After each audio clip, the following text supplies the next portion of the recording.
D'un film événement Ben-Hur, 57 ans après la version aux 11 Oscars de William Wyler.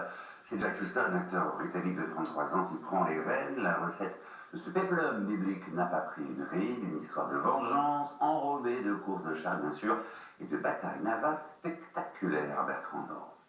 Combien de temps as-tu été l'esclave de Rome? 5 ans. Comment t'appelles-tu? Ben-Hur. Ancien notable, Ben-Hur est devenu esclave à cause de son frère, un officier romain. Je lui ferai payer le mal qu'il nous a fait.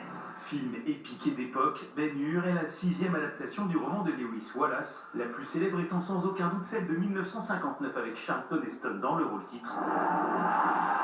Un péplum biblique aux scènes cultes comme cette course de chars tournée dans les studios Cinecittà de Rome en 78 jours. Il en aura fallu seulement 32 pour la reconstituer au même endroit 57 ans plus tard. Tu n'aurais pas dû revenir. Tu aurais dû me tuer.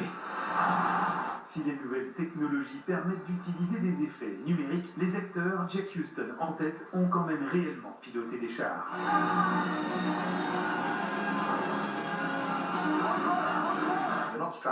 Nous ne sommes pas harnachés.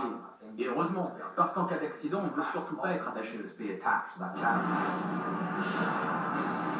Il faut éviter d'être piétiné par les chevaux qui nous suivent.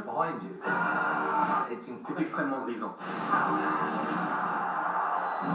Pour certaines cascades un peu extrêmes, des chevaux numériques ont même été créés. Aucun animal n'aurait été blessé sur le tournage. Cette nouvelle adaptation se veut plus spectaculaire tout en restant fidèle aux propos bibliques de l'histoire. Elle ne devrait tout de même pas faire d'ombre à la version de 1959.